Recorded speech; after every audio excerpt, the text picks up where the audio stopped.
এই যে এখানে লাল চিহ্ন, এবার মিনিমাইজ করে দিবেন। এই যে উপরে উপরে ক্লিক করলে মিনিমাইজ হয়ে যাবে।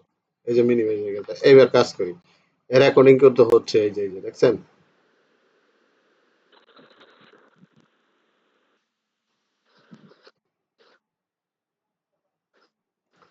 অটোক্যাড আমি ডাবল ক্লিক করে আগে ওপেন করি। এবার কথা বোঝা যায় তো নাকি? হ্যাঁ, বোঝা যায়।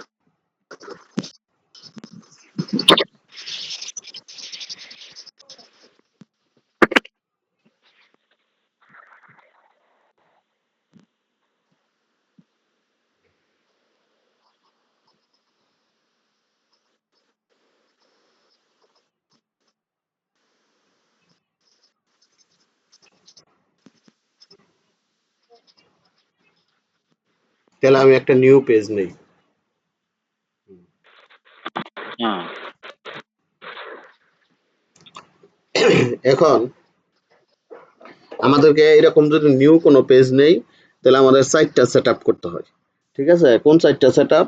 সেটা হচ্ছে 1 নাম্বার হচ্ছে unit set up, 2 number dimension style, 3 number হচ্ছে লাইন ওয়েট, 4 নাম্বার হচ্ছে লেয়ার বা কালার। এই সাইটটা সেট আপ অবশ্যই করে নিতে হয় একটা নতুন পেজ নিলে। আর যদি পুরাতন কোনো পেজে কাজ করেন, যে পেজ সেভ করা আছে, তাহলে আর কোনো সেটিং করতে হয় না। নতুন পেজ নিলে এই সাইটটা সেট আপ করবেন। এখন কিভাবে করবেন আমি দেখাই। আগে ইউনিট সেট আপ, কিবোর্ডে লিখবেন ইউএন, ইউএন, এন্টার। হ্যাঁ, এন্টার। এই যে এই যে পেজটা এলো, এটা আপনি ইচ্ছা করলে এইখান থেকেও আনতে পারবেন, এই যে কিবোর্ড থেকে আনতে পারবেন, এই যে মেনু বার থেকে আনতে পারবেন। এই দেখাই, এই যে ফরম্যাটে যাবেন। আপনার ওইখানে নেটের সমস্যা, আমার এই জায়গায় সমস্যা নাই, বুঝছেন? হ্যালো, জি, আপনার ওইখানে নেটের সমস্যা। আমার এখানে। হ্যাঁ হ্যাঁ, আমার এখানে নেট ঠিক আছে, আমি তো কাজ করতেছি সকাল থেকে, আমার এখানে একবারও সমস্যা দেখা যায় নাই। আচ্ছা, এখানে ডিসপ্লে আছে, এখানে আর্কিটেকচারাল করবেন। এই যে এইখানে প্রিসিশন আছে 0 ফিট 0 ইঞ্চি, আর এইখানে ইঞ্চি দেওয়া আছে, এটা অনেক সময় মিলিমিটার দেওয়া থাকে। এই যে মিলিমিটার, মিলিমিটার যদি দেন, সেক্ষেত্রে আপনার কত মিলিমিটারে, যেমন আমরা ইঞ্চি দেই নকশা ইনসার্টের ক্ষেত্রে 3960 16 ইঞ্চির ক্ষেত্রে, মিলিমিটার ক্ষেত্রে 10 দা গুণ দিতে হইব 3960 এর লগে, তাহলে আর আর একটা শূন্য বাড়বো, তো ওইটা দিতে হইব। আর যদি ইঞ্চিতে করেন, তাহলে আপনার 330 ফিট দিতে হবে। এখানে কিন্তু ইঞ্চি আছে, এই যে দেখেন ইঞ্চি, ইঞ্চি আছে, মিটার আছে, এই যে মিটার আছে, মাইল আছে, ঠিক আছে, এই যে মিটার আছে, সেন্টিমিটার আছে, মিলিমিটার আছে, ঠিক আছে, তারপর ফিট আছে। এখন আপনি ফিটে দিলে নকশা ইনসার্ট করবেন 330 ফিট, শুধু ফিট দেখাবো। আর ইঞ্চিতে দিলে দেখবেন যে 10 ফিট 10 ইঞ্চি বা 5 ইঞ্চি ইঞ্চি দেখায়। আর মিলিমিটার দেখাইলে তখন কিন্তু মিলিমিটার দেখাইবো স্কেল। এই জন্য আমরা কি করি, এখানে ইঞ্চি রাখি, এই যে ইঞ্চি। আমার কথা বোঝা গেছে? এখানে মিলিমিটার থাকলে কিন্তু নকশা ইনসার্ট করতে হবে মিলিমিটারে, ফিট থাকলে ফিটে করতে হইব, মিটার থাকলে মিটারে করতে হইব। তাহলে আমি ইঞ্চিতে করি। আমরা এই জন্য 3960 ইঞ্চি দেই, তাই না? এই যে ফিট আছে, করেন। ইঞ্চিতে করি না? তাহলে আমি ওকে করি। তাহলে আমার ইউনিট সেটআপ কমপ্লিট। এবার ডাইমেনশন স্টাইল শুধু ডি লিখবেন, ডি লিখে এন্টার দিবেন। এই যে এইটা, আপনি ইচ্ছা করলে এইখান থেকেও নিতে পারবেন, এই যে ফরম্যাট থেকেও নিতে পারবেন। এই যে ডাইমেনশন স্টাইল, এই যে ডাইমেনশন স্টাইল, এই যে একই ডি লেখা দিলে যেটা আসবে এমনি আসবে। আপনি এখানে সবসময় স্ট্যান্ডার্ডে রাখবেন, এই যে স্ট্যান্ডার্ড, এটা সিলেক্ট করে নেবেন, এই যে মডিফাই হয়ে যাবে। এবার এট ফার্স্ট হচ্ছে আপনি প্রাইমারি ইউনিটে যাবেন। আমি আগে কি করছিলাম আর্কিটেকচারাল, এইখানেও ঠিক সেম আর্কিটেকচারাল দেব, তারপরে এখানে 0 ইঞ্চি দেব, ঠিক আছে। এখন আমি টেক্সট, আমি যে ওই যে যখন আপনার ফিটটা দেখায় যে 660 ফিট, ওই ফিটটা দেখাই বইলো এই টেক্সটের কারণে। আপনি ইচ্ছা করলে এইখান থেকেও পাল্টাইতে পারবেন, কিন্তু এটা লিগাল প্রসেস না। আপনি পাল্টাবেন হলে টেক্সটে যাইবেন, টেক্সটে গেলে এইখান থেকে কখনো পাল্টাইবেন না। এই যে 3 ডটসে যাইবেন, এই যে দেখেন টেক্সট স্টাইল, এই 3 ডটে ক্লিক করবেন। 3 ডটে ক্লিক করলে দেখেন এইখানে আপনি লিখবেন আমরা সাধারণত আমাদের যে টেক্সট নকশা টেক্সট গুলো আছে 25 ফিট থাকে, ঠিক আছে, আমরা দিব হলো 5 ফিট, 5 ফিট।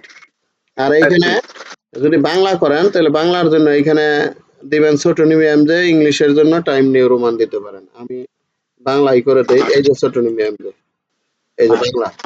এবার এখানে অ্যাপ্লাই ক্লিক করেন, ক্লোজ করেন। এবার এই যে টেক্সটের কালারটা দেখেন, এটা আছে বাই লেয়ার, সাদা দেখাইতেছে না কিন্তু নকশা আইবো কালো, এটা আছে বাই ব্লক আছে, এইখানে ক্লিক করবেন। আমি এটা গ্রিন করে দিলাম, এই যে গ্রিন হয়ে গেছে। যদি অন্য কালার করতে চান তাহলে এইখান থেকে করতে পারবেন, এই যে আমি গোলাপি করে দিলাম। এবার লেখাগুলি দেখেন সব এদিকে, লেখাগুলি আছে সব একদিকে, লাইন আছে এদিকে কিন্তু লেখা আছে এদিকে, আবার এই লাইনটা এদিকে আছে, লেখা এদিকে আছে। এই দেখেন এই লাইনটা এইভাবে আছে, লাইন অনুযায়ী আপনি লেখাগুলি করতে চাইলে আপনার এইখানে ক্লিক করেন। এই দেখেন লাইন অনুযায়ী, লাইন যেদিকে লেখা ওদিকে ঘুরে গেছে, ঠিক আছে।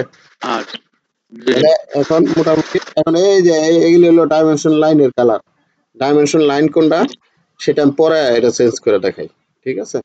তাহলে আপনি এখন বুঝবেন। আচ্ছা, আমি ওকে ক্লিক করলাম, এবার সেট কারেন্টে ডাবল ক্লিক করলাম। আমার মোটামুটি ডাইমেনশন স্টাইল, এটা প্রাথমিক পর্যায়ে, এটা এটা আরো বিস্তরভাবে পরে দেখাবো। প্রাথমিকভাবে যেভাবে আপনি কাজ করতে পারবেন সেটা আগে দেখাই। তো মোটামুটি আমার প্রাথমিক জি। পর্যায়ে সেট আপ কমপ্লিট। এখন আমি একটা নকশা ইনসার্ট করবো, এখানে ইনসার্টে যাই, অ্যাটাচে গেলাম, ঠিক আছে, বা সরাসরি ডাবল টি লিখলেই চলে আসবো অ্যাটাচে, যেটা। এখন আপনি এখান থেকে একটা নকশা নেন, নিলাম, ঠিক আছে। হ্যাঁ, ওপেনে ক্লিক করলাম, এইখান টিক উঠাই দিবেন, এইখান টিক উঠাই দিয়া এই জায়গায় আপনি 3960 দেন, যে 16 ইঞ্চির হয়, যে যে স্কেলের হয়। 16 ক্ষেত্রে 3960, 32 ক্ষেত্রে 1980, 64 ক্ষেত্রে 990, আর 80 ওটা আমি 792, তাই তো। এই যে আমি এই করলাম। এবার আমি এটা জুম আউট করি। এই যে আমার একটা ইউসিএস আইকন, এটা কোঅর্ডিনেট, এই দেখেন এক্স ওয়াই, এটা খালি আপনি যেদিকে যাবেন দেখবেন ওদিকে মুভ করে, এটা আপনি এক জায়গায় স্থির করে দিবেন, এই কোনায় রাখেন, রাইখে এটার উপরে হ্যাঁ, ক্লিক করেন, ক্লিক করে এবার রাইট বাটন ক্লিক করেন, এই যে ইউসিএস আইকন এটার উপরে রাখেন, এই যে টিকটা উঠায় দেন ক্লিক করে, এই যে একপাশে স্থির হয়ে গেছে, এই যে দেখেন, এটা আর লড়বো না এখন, ঠিক আছে। এখন জি। সর্বপ্রথম কাজ হইলো আমার স্কেল চেক দাও, এটা সিএস পড়ছা না, সিএস নকশা। এখানে ডাইমেনশনে যান, অ্যালাইনে যান, অ্যালাইনে যাওয়ার পর এই যে এইখান থেকে মাপবেন, এই জিরো থেকে, এই যে এদিকে রাইখা এটা করেন, যে জায়গায় বড় করবেন ওই জায়গায় কার্সর রাখবেন। এইখানে আমি জুম করব, এই যে একবার মাঝখানে ক্লিক করেন, ক্লিক করার পরে একটু উপরে রাখেন, কত দূর দূরে রাখবেন আমি এখানে